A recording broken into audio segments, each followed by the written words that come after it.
तो सारे भाइयों ने भाई मेरी राम राम। मैं जगदीप शर्मा स्टेप अप जे सर यूट्यूब चैनल पर आपका स्वागत करता हूँ। भाई हमारे साथ हैं दिनेश पुरी जी महाराज। महाराज जी प्रणाम, जय श्री राम। प्रणाम, जय श्री राम।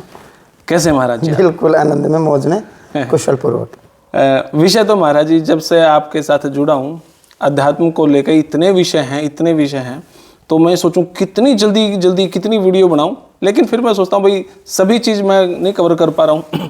लेकिन आज के समय में सनातन की बातें चली हुई हैं, मोहन भागवत जी का एक बयान भी चल रहा है और बहुत सारी बातें, एक संभल का भी मामला चला हुआ है। बहुत सारे ऐसे विषय हैं जो मैं सोच रहा हूँ उनको किस तरीके से कवर करूँ, किस तरीके से आपसे सवाल पूछूं। पहला सवाल तो यही कि सत्य सनातन का जिक्र चलता है। सत्य सनातन मतलब, सनातन का मतलब सिर्फ इतना कि उससे पुराना कुछ नहीं। सनातन का मतलब क्या? सनातन धर्म का मतलब क्या? सनातन का मतलब शाश्वत। शाश्वत का मतलब जो सदा था, सदा है, सदा रहेगा।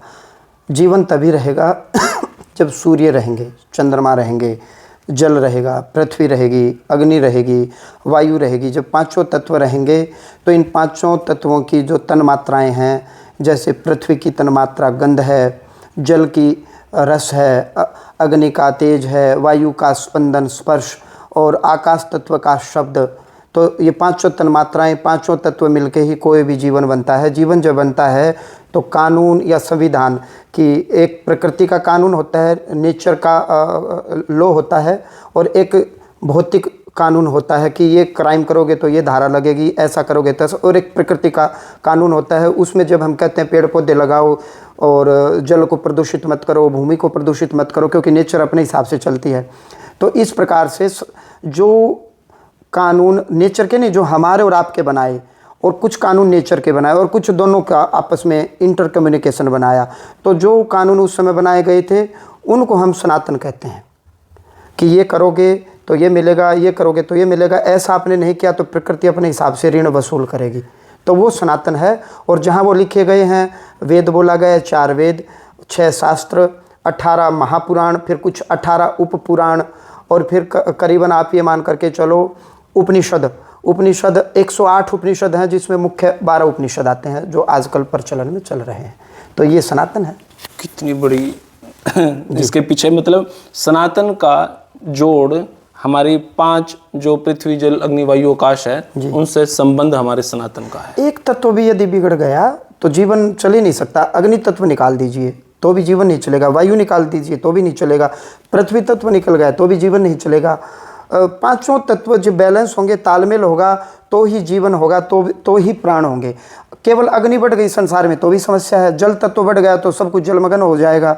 यानी कि पांचों तत्व जब नियमित रहेंगे, इनकी तन्मात्राएं रहेंगी, तो ही जीवन संभव है। तो सनातन का मतलब जो इन पांचों तत्वों को मानता है, विज्ञान पर आधारित है, जो इन तत्वों को मान करके इनके अनुसार जीवन जीता है, वो सनातनी है। अब कोई कहे कि जी मैं तो अपने ईश्वर की यूं भक्ति इबादत करता हूँ, यूँ करता हूँ, वो अलग विषय है। मैं तो कह रहा हूँ, शास्त्र कह रहे हैं, जो इन पांचों तत्वों के होने का आभास या एग्जिस्टेंस को मानता है, और ये मानता है कि पांचों तत्व के कारण ही जीवन संभव है, और ये तत्व बैलेंस कैसे रहेंगे कि इस नियम से चलोगे तो बैलेंस रहेंगे, यदि बैलेंस बिगड़ गया तो सृष्टि में प्रलय आ जाएगी, तो वो सनातनी है। जो हमारे सनातन में त्रिकाल संध्या की जाती थी, वो इन्हीं पांचों भूतों की, पांचों तत्वों को मान करके कि एक प्रातः, एक दोपहर, संगम बोलते हैं। जब रात्रि जा रही है, दिन आ रहा है, तो वो संगम काल है। और एक दिन में अभिजीत मुहूर्त 12 बजने से 15 मिनट पहले और 12 बजने के 15 मिनट बाद में, ये एक ऐसा है कि सूर्य दक्षिण में रहता है, और अब बिल्कुल जो सुबह की जो बेला थी वो खत्म हुई, अब शाम की बेला की ओर सूर्य अग्रसर हो रहा है। अभिजीत मुहूर्त जिसमें प्रभु राम अवतरित हुए थे, और एक शाम को कि अब रात आ रही है और दिन जा रहा है, तो एक जो संध्या है उस समय सूर्यास्त के समय 15 मिनट पहले 15 मिनट बाद में कि प्रकृति अब चेंज हो रही है, अब रात की प्रकृति आएगी, योगी जागेंगे और भोगी सोएंगे। और एक सुबह कि अब योगी सोएगा और भोगी जाग करके अपने काम को जाएंगे। तो ये एक संध्या वेला का समय होता है, इसलिए त्रिकाल संध्या पर जोर दिया गया। उसमें प्रकृति में जो वायुमंडल में, ओरा मंडल में ऊर्जा का अलग प्रभाव होता है, इसलिए त्रिकाल संध्या बताई गई है। क्या बात, मतलब मेरे बहुत सारे भाइयों को तो ये भी नहीं पता भाई त्रिकाल संध्या हुआ कि है, क्योंकर पूजा हुआ है और हम बखान कर दे हाँ, और 5-5 पूजा वाले यहाँ पे समझने की बात है। खैर महाराज जी, मैं ये जानना चाहूँगा, एक हास्य कवि ने कहा था, जहाँ खुदा है वहीं भगवान है। अब विषय ये आया है कि अयोध्या में राम मंदिर बन गया, मथुरा का भी मामला चल पड़ा, संभल का विषय अब उठा है और इस विषय को हर राजनेता भी उठा रहा है। अब मेरे ख्याल से मोहन भागवत जी ने भी यही बयान दिया है कि भाई गणित हम कंट्रोवर्सी में ना चलो, अपने आप को नेता बनाने की कोशिश ना करो ऐसे मुद्दों पे। आपका क्या कहना है? ऐसी जो मोहन भागवत जी का बयान है, संभल का जो मामला है उसमें संतों का आपका क्या कहना है? मेरा ये कहना है कि जहाँ खोदा वहीं खुदा, ऐसा नहीं है। देखिए ये भूमि आर्यावर्त की भूमि है, जहाँ खोदा वहीं भगवान है। हाँ जी, आर्यावर्त की भूमि है और ये ऋषि परंपरा का देश है। यहाँ ऑलरेडी इस देश की पहचान राम से, कृष्ण से है, सतगुरु नानक से है, कबीर साहब से, संत रविदास साहब से है। इस देश की पहचान मुगल से या बाबर से नहीं है। मुगल तो बहुत बाद में आए, मुगल से पहले यहाँ सब कुछ हो चुका। दूसरी बात, मोहन भागवत जी ने जो कहा वो बहुत ज्ञानी हैं, समझदार हैं, ज्ञानवान हैं। पूरी स्टेटमेंट में उनकी नहीं सुन पाए, थोड़ा ही मैंने सुना, लेकिन वो एक परिपक्व हैं। उनको पता है कि सनातनी सोए हुए हैं, ये कभी एकत्रित हो ही नहीं सकते। आज सनातनी तैयार ही नहीं। यदि आज देश में दंगे हो गए तो दूसरा पक्ष तो हथियार लेकर के चलते हैं। मैं सनातन धर्मी जो हैं उनसे पूछना चाहता हूँ, यदि उनके घर में सांप भी निकल आया, बिच्छू भी निकल आया, तो क्या डंडा है उनके पास? किसी के पास हथियार तो छोड़ ही दीजिए। जो गांव देहात में पहले हम खेत खलियान में जो काम करते थे, कस्सी, फावड़े, कुदाल, जेली, ये चीज़ें भी चली गई क्योंकि अब मशीनें आ गई, थ्रेसर आ गई, कंबाइन आ गई। यदि आपके घर में सर्प भी निकल आया तो सांप को मारने के लिए लाठी नहीं है। और आज हिंदू इतने सहिष्णु हैं कि जहाँ 1000 व्यक्ति, 1000 परिवार अन्य मजहब के हैं और हिंदुओं के 500 परिवार हैं, तो वो पलायन कर जाते हैं। उनके साथ कोई घटना घटती है तो वो मोहल्ला छोड़ देंगे, लेकिन उधर वाले मोहल्ला नहीं छोड़ते, वो कब्जा करते हैं। तो शायद मोहन भागवत जी ने ये कारण जाना हो। दूसरा, हम विश्व गुरु के तौर पर हमारी पहचान है। आज गल्फ़ कंट्री से एक नॉर्मल भारत में जो मुस्लिम मजहब का मोची है उसके पास भी कॉल आती है कि क्या हालचाल है, तो वो अपना हालचाल बताऊं किस प्रकार से कहते हैं कि यहाँ तो नमाज नहीं पढ़ने देते, सरकार मना करती है या हमें रोकती है। तो क्या भारत की छवि बाहर गई? और यदि कोई सनातन धर्मी व्यक्ति है, उसकी कॉल कनाडा से, अमेरिका से आती है, तो वो धर्म का कोई विषय नहीं उठाते। वो कहते हैं कितने पैसे कमा रहे हो, मैं आऊँ तो मुझे क्या मिलेगा। यानी कि उनके मजहब में शुरू से ही एक कट्टरता सिखाई जाती है। ऐसा बताया जाता है कि ये ज़मीन अल्लाह की है और अल्लाह कहते हैं कि बच्चे मैं पैदा करता हूँ और मैं ही उनको पालता हूँ, आप जो चाहो बच्चे पैदा करो। इसी में एक प्रश्न और भी आया, यही मेरा अगला प्रश्न था कि क्या सनातन धर्म, क्या हिंदू धर्म, अब बहुत सारे लोग, संत भी और बहुत मंत्री आजकल ये कहते हैं कि 4 बच्चे पैदा करो, 5 बच्चे पैदा करो, हम दो हमारे दो वाली रणनीति छोड़ के, क्योंकि सनातन अब खतरे में है। क्या यही सवाल आपके ज़हन में था? मैं पूछ रहा हूँ, 4 बच्चे पैदा कर दिए और चारों यदि नशा करने लगे तो क्या करोगे? मैं तो ये कह रहा हूँ, एक ही बच्चा पैदा करो, शेर का बच्चा एक ही अच्छा, उसको इतना तैयार करो कि वो सनातन धर्म के वेद को, शास्त्र को, उपनिषद को जाने और साथ में डॉक्टर बने, इंजीनियर बने, नेता बने, वैज्ञानिक बने, लेकिन अपने संस्कार को न छोड़े, गांव देहात ज़मीन को न छोड़े। 5 पांडवों ने 100 कौरवों का वध कर दिया, मात्र 5 पांडवों ने। इससे आगे चलो, अकेले महाराणा प्रताप ने 1576 में हल्दी घाटी के युद्ध में मुगल सेना अकबर को पछाड़ दिया। अकेले महाराणा प्रताप ने 20,000 की सेना महाराणा प्रताप के पास थी और 5 गुना बड़ी सेना लेकर के अकबर आया था हल्दी घाटी के युद्ध में। इससे आगे चलो, 1657, 58, 59, 60, 61, 62 से लेकर के 18 वर्ष की आयु में शिवाजी महाराज ने मुगलों के साथ, आदिल शाह के साथ, अनेकों आक्रांताओं के साथ युद्ध किया।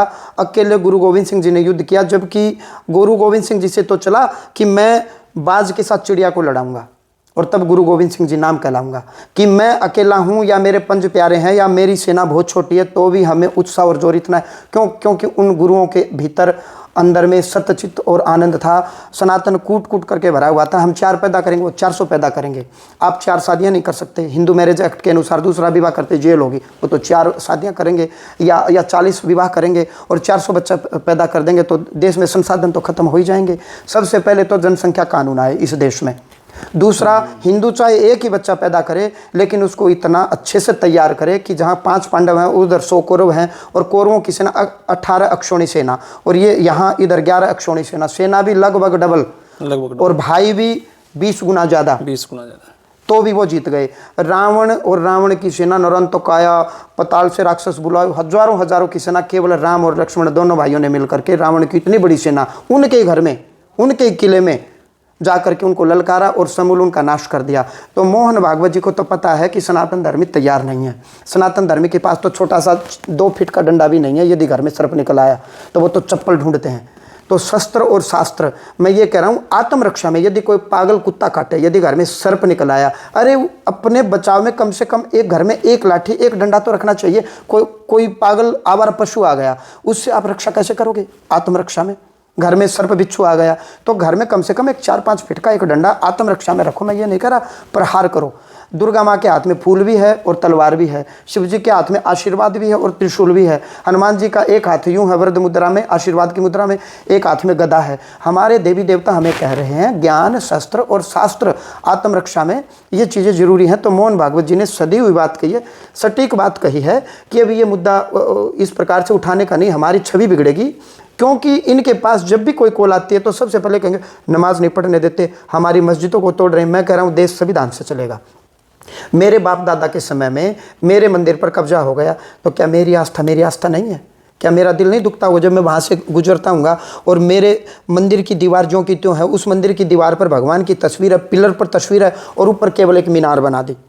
तो क्यों ना मैं देश के संविधान में के अनुसार मैं कार्य करूं, कानून के हिसाब से चलो। राम मंदिर कानून के हिसाब से लिया, हमने कहाँ आतंक मचाया, और संभल में भी हम कानून के हिसाब से चल रहे हैं, हमने कहाँ दंगे किए। और जो जहाँ जहाँ मंदिर हैं, मैं तो ये कह रहा हूँ उल्टा कि जो मुस्लिम मजहब के जो मुल्ला मौलवी हैं वो एकत्रित हों। वो ऐसा मानते हैं कि हम अपने अल्लाह की इबादत अन्य किसी मस्जिद में नहीं कर सकते। किस मस्जिद में? जो कब्जाई गई हो, जो दूसरे की हो। तो इनको एक मीटिंग कर लेनी चाहिए कि ये मुद्दा हम खत्म ही कर देते हैं। भारत एक सहिष्णु देश है, आर्यावर्त देश है, तो हम सारी जो विवादित जो मस्जिदें हैं या मंदिर हैं उनको हम एक मीटिंग के तहत सौंप ही देते हैं। क्यों हमें आतुर कर रहे हैं कि हम कानून का सहारा लें? भाईचारा ही दिखाना है तो भाईचारा वो पेश करें ना। हम तो कर ही रहे हैं, बहुसंख्यक हैं और हम तो किसी को कुछ कह नहीं रहे। तो मैं तो इतना ही कहूँगा, बच्चा एक ही होना चाहिए, कोई दिक्कत नहीं है। 2 हो, 3 हो, 4 हो, मैं कह रहा हूँ एक ही बच्चा पैदा करो, लेकिन शेर का बच्चा एक ही अच्छा। उस बच्चे को ऐसा तैयार कर दो, शास्त्र, वेद, संस्कार, भूमि, मातृभूमि के प्रति, वो चाहे अमेरिका में रहे, इंग्लैंड में रहे, लेकिन भारत माता के प्रति वो मरने मिटने के लिए तैयार है। वो पैसा कमाए, विदेश में जाए, लेकिन देशभक्ति उसके भीतर ऐसी होनी चाहिए। भूमि सर्वश्रेष्ठ है, जन्मभूमि मातृभूमि से बढ़कर दुनिया में कुछ भी नहीं है। संस्कारहीन नहीं होना चाहिए। अब 4 बच्चे पैदा करोगे, 40 बच्चे पैदा करोगे, संस्कार दे नहीं पाओगे, फिर कोई नशा करेगा, कोई बुर्की खाएगा, कोई शराब पिएगा। कटु सत्य तो यही है जो मैं बोल रहा हूँ। जी।